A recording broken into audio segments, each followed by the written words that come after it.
PRD English YouTube চ্যানেলের পক্ষ থেকে সবাইকে জানাই স্বাগত। আজকে নবম দশম শ্রেণীর তৃতীয় ক্লাস। টপিক হচ্ছে কমপ্লিট সেন্টেন্স। আমি বিগত ক্লাসগুলোতে 10টা রুলস আলোচনা করেছিলাম, আজকে 11 থেকে হবে। 11 নম্বর রুলসে ভেরি ইম্পর্টেন্ট একটা রুল, সেটা হচ্ছে no sooner had. No sooner had, no sooner had এর পরে থাকবে subject, no sooner had then, no sooner had then. আমরা যখন বাংলায় কথা বলি যেতে না যেতে, খেতে না খেতে, বসতে না বসতে, দিতে না দিতে, এই ধরনের কোনো সেন্টেন্স যদি আমরা বলতে চাই তাহলে অবশ্যই নো সুনার হ্যাড যুক্ত সেন্টেন্সই বলতে হবে। তাহলে একটা এক্সাম্পল দেখি। No sooner had he seen the police. No sooner had he seen the police. বাকি এরপরে then অবশ্যই দিতে হবে। Then he ran away. তাহলে কি হয় অর্থটা? সে পুলিশকে দেখতে না দেখতে পালালো। দেখতে না দেখতে। No sooner had the teacher entered the classroom then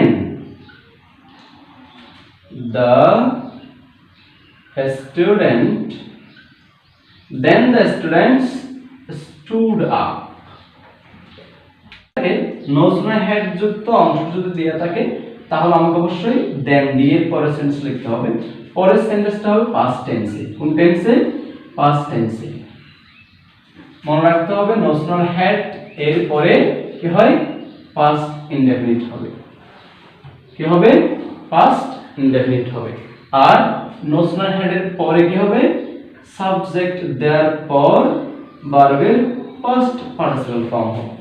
এই হচ্ছে মূল কথাটা। হেড এর পরে সাবজেক্ট বসবে, সাবজেক্টের পরে ভার্বের পাস্ট পার্টিসিপল ফর্ম হবে, এরপর দেন, এরপর আবার পাস্ট ইনডেফিনিট, সাবজেক্ট প্লাস ভার্বের ফার্স্ট ফর্ম।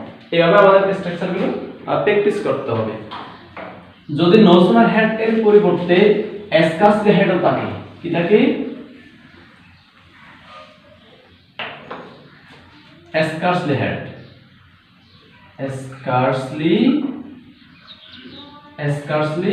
had এরপরেও স্ট্রাকচারটা একই। এখানে দেন না হয়ে when হবে, আবার সাবজেক্ট ভার্বের ফার্স্ট ফর্ম। কি হবে? আগেরটার মতোই scarcely had I seen him when I structure একটা দেওয়া যায় scarcely had সাবজেক্ট ভার্বের পাস্ট পার্টিসিপল ফর্ম when বসাতে হবে। আমরা নো সুনার হেড এর জায়গায় বসিয়েছিলাম then, কিন্তু scarcely had এর জায়গায় বসাতে হবে when যেটাকে বলি when। তবে মনে রাখতে হবে WS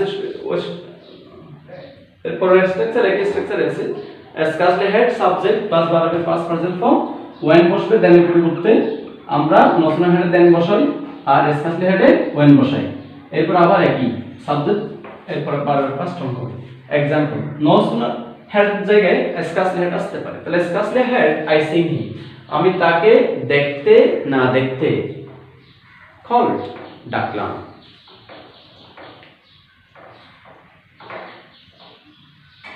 scarcely had he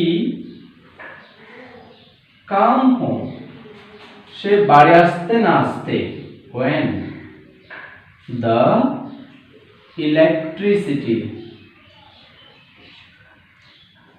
went off, বিদ্যুৎ চলে গেল। সে বাড়ি আসতে না আসতে বিদ্যুৎ চলে গেল। এই যে আসতে না আসতে, খেতে না খেতে, যেতে না যেতে, বলতে না বলতে, এই সমস্ত কথাগুলো আমরা no sooner had, scarcely had অথবা হার্ডলি হ্যাড স্ট্রাকচার দিয়ে প্র্যাকটিস করব। আরো একটা স্ট্রাকচার আছে রুল 11 এর মধ্যে, সেটা হচ্ছে হার্ডলি হ্যাড। এটা কি? Hardly had. হার্ডলি হ্যাড, এরপরে সাবজেক্ট আবার ভার্বের পাস্ট পারসন ফর্ম, এরপরে when বসবে অথবা বিফোর বসতে পারে, তবে when এই সব সময় আমরা ব্যবহার করব। এরপরে আবার সাবজেক্ট প্লাস ভার্বের ফার্স্ট ফর্ম। তাহলে স্কার্সলি হ্যাড এর মতো হার্ডলি হ্যাড একই, যেমন hardly had I seen him, hardly had I seen him before I told the matter। তাহলে কি হবে? আমি তাকে দেখতে না দেখতে ব্যাপারটা বলে দিলাম। এই যে দেখতে না দেখতে, তে না তে, এটা খুব important. hardly had he phoned me, আরেকটা example, hardly had he phoned me when I cut the line। Say phone করার সাথে, সে ফোন করতে না করতে আমি লাইনটা কেটে দিলাম। এইভাবে আমরা scarcely had, hardly had, no sooner had ভালো করে প্র্যাকটিস করলে খুব ইজিলি আমরা টাইপ আনতে পারবো। তাহলে আমি আবার রিপিট করছি, নো সুনার হ্যাডের জায়গায় কি বসবে? নো সুনার হ্যাডের পরে দেন বসবে, স্কার্সলি হ্যাড বসলে when, হার্ডলি হ্যাড হলে when অথবা বিফোর। তবে মনে রাখতে হবে দেনের পরে পাস্ট ইনডিফিনিট, তবে মনে রাখতে হবে নো সুনার হ্যাড যুক্ত অংশটি হবে পাস্ট পারফেক্টে, আর দেনের পরের অংশটি হবে পাস্ট ইনডিফিনিট, স্কার্সলি হ্যাডের যুক্ত অংশটি পাস্ট। তবে মনে রাখতে হবে দেন, when অথবা বিফোর এর পরের অংশটা পাস্ট ইনডিফিনিটে হচ্ছে। এরপরে রুল 11,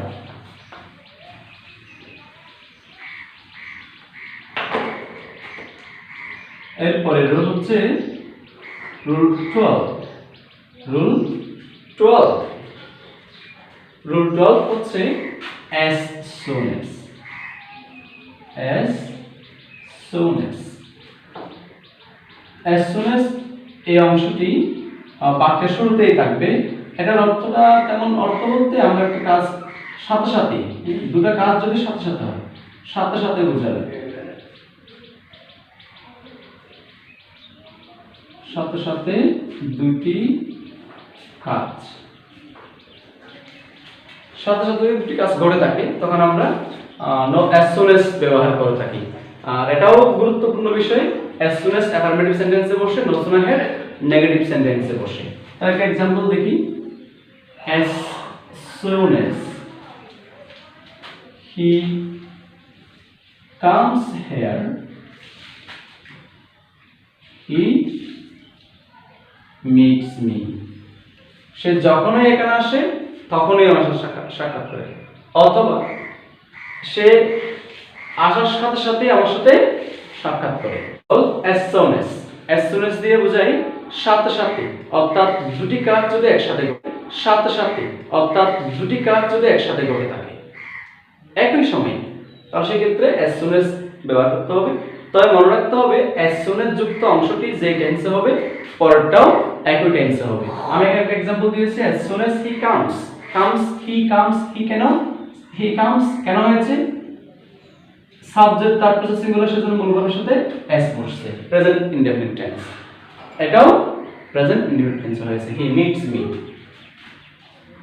যদি পাস্ট টেন্সে হয় as soon as he saw me he laughed।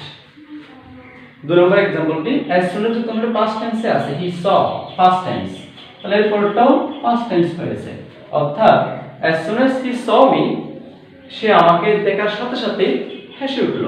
তাহলে দুটো কাজ, একটা হচ্ছে স দেখা, একটা হলো হাসা। তাহলে এরকম এস যুক্ত অংশে একই টেন্সে বের করতে হবে।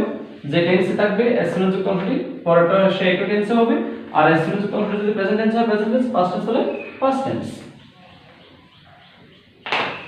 এরপর রুল 13, as long as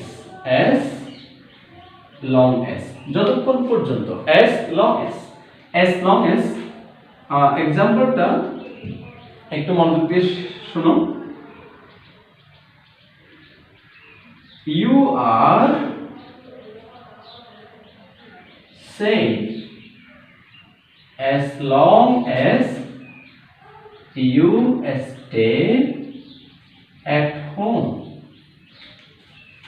তাহলে as long as মানে যতক্ষণ পর্যন্ত তুমি নিরাপদ, যতক্ষণ পর্যন্ত বাড়িতে থাকো। তাহলে as long as পর্যন্ত বোঝাবে, যতক্ষণ পর্যন্ত বোঝাবে। Do not go out as long as lockdown remains. বাড়িতে থাকো অর্থাৎ do not go out, বাইরে যেও না, as long as lockdown remains, lockdown যতদিন আছে ততদিন বাড়িতে থাকো, বা don't go out। তাহলে এভাবে আমরা as long as এরকম আরো অনেক সেন্টেন্স আছে, এক্সাম্পল আছে, তোমরা প্র্যাকটিস করতে পারো। God will save us, God will save us as long as we are honest। বুঝতে পেরেছো? অবশ্যই এটা খুব সোজা, as long as। তাহলে রুল 11 কি ছিল? রুল 11 তে ছিল no sooner had, scarcely had, hardly had। no sooner had এর পরে দেন বসে, দেন এর পরে past indefinite tense হবে। scarcely had এর পরে when বসবে, পরে past indefinite। hardly had এর পরে when অথবা before এর পরে past indefinite। রুল 12 হচ্ছে as soon as, দুটি কাজ একই সাথে হবে, তখন as soon as যুক্ত অংশটি যে টেন্সে থাকবে পরেরটাও একই টেন্সে। রুল 13 হচ্ছে as long as you are safe as long as এর আগে প্রেজেন্ট টেন্স, পরে present tense. as long as you stay at home, do not go out as long as lockdown remains, God will save us as long as we are honest। ষষ্ঠ আমাদের রক্ষা করবে যতক্ষণ আমরা সৎ থাকি। এভাবে আমরা as long as এর স্ট্রাকচারটা প্র্যাকটিস করতে পারি। এরপরে রুল 14,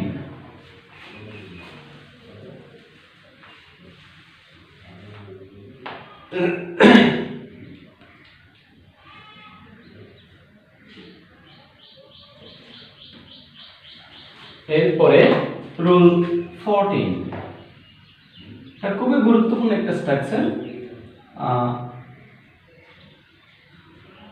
as অথবা since, as অথবা since অথবা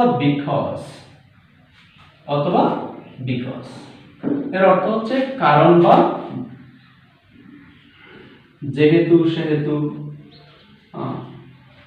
কারণ বোঝালে বা যেহেতু অর্থে, যেহেতু বা কারণ বোঝালে as, since, because আমরা ব্যবহার করব। তবে এতেও কোনো টেন্সের স্ট্রাকচার না। রুল 14 as, since, because কারণ বা যেহেতু অর্থে ব্যবহার করা হয়। as, since, because যুক্ত অংশটি যেই টেন্সে থাকবে পরেরটাও একই টেন্সে হবে। যেমন as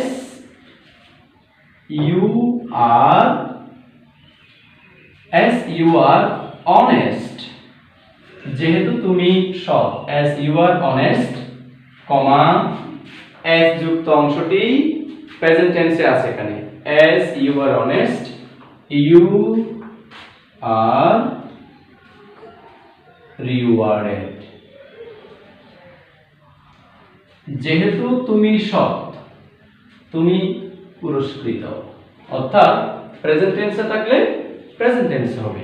যদি এস অথবা সিন্স অথবা যদি এস সিন্স বাক্যের মাঝখানে থাকে তাহলে কমা বসবে না, আর যদি সামনে থাকে মাঝখানে কমা বসবে।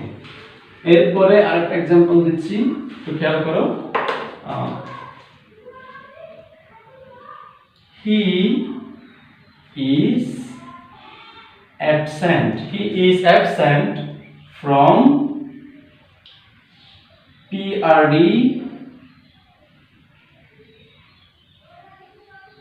English class as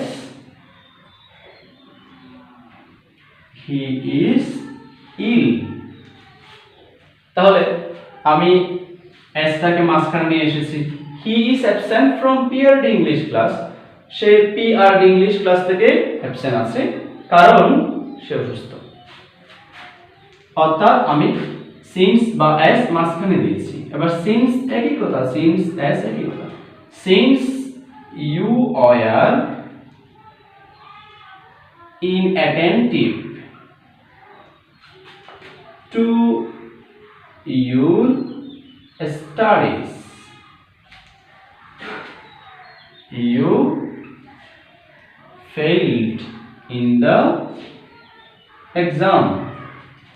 দেখো সিন্স বাক্যের শুরুতে দিয়েছি, মাঝখানে কমা হয়েছে, আর সিন্স যুক্ত অংশে পাস্ট টেন্সে আছে, তার এরপরটাও পাস্ট টেন্স হয়েছে। সিন্স ইউ আর ইনঅ্যাটেন্টিভ, যেহেতু তুমি অমনোযোগী ছিলে, টু ইউর স্টাডিজ তোমার পড়ালেখায়, সেহেতু তুমি পরীক্ষায় ফেল করেছো। তাহলে এভাবে আমরা স্ট্রাকচারগুলো প্র্যাকটিস করতে পারি। আর বিকজ দিয়ে যদি হয়, সচরাচর বিকজ দিয়ে লাইন শুরু হয় না, যদিও হয় থাকে এটা ব্যতিক্রম। Because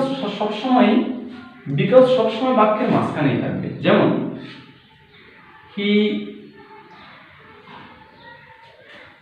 he cannot move an inch, সে ইঞ্চি পরিমাণ নড়তে পারছে না।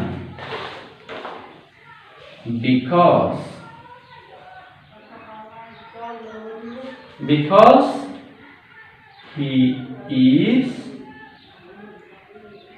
injured, কারণ সে আঘাতপ্রাপ্ত হয়েছে। তো এইভাবে আমরা সিন্স অ্যাজ সিন্স বিকজ এর স্ট্রাকচারটা ফলো করতে পারি এবং প্র্যাকটিস করব। আমি আবার বলছি, অ্যাজ সিন্স যুক্ত অংশটি যে টেন্সে থাকবে পরেরটাও একই টেন্সে হবে। অ্যাজ সিন্স যদি বাক্যের শুরুতে থাকে মাঝখানে কমা হবে, আর যদি অ্যাজ যুক্ত অংশটা পরে চলে যায় তাহলে বাক্যে কোনো চিহ্ন হবে না। অ্যাজ বা সিন যুক্ত অংশ যদি বাক্যের অ্যাজ বা সিন যুক্ত অংশ যদি পরে থাকে তাহলে কোনো কমা বসবে না। আর বিশেষ করে বিকজ দিয়ে শুরুতে বাক্যের শুরুতে বিকজ খুব কমই বসে, তখন আমরা বিকজকে সবসময় মাঝখানে রাখবো। তাহলে আগে পরে একই টেন্সের রুল মেইনটেইন করে আমরা ইনকমপ্লিট সেন্টেন্সকে কমপ্লিট করব। এরপরে রুল 15 ভেরি ভেরি ইম্পর্টেন্ট। এটা হচ্ছে রুল 15, প্রোভাইডেড অথবা প্রোভাইডেড দ্যাট অথবা প্রোভাইডিং দ্যাট। এটা ঠিক যদি এর অর্থ প্রকাশ করে। এটা কি অর্থ প্রকাশ করে? যদি অর্থ, প্রোভাইডেড দ্যাট, প্রোভাইডিং দ্যাট। যেমন যদি আবহাওয়া ভালো থাকে তাহলে বের হব, প্রোভাইডেড দ্যাট। একটা example, he may come here provided that the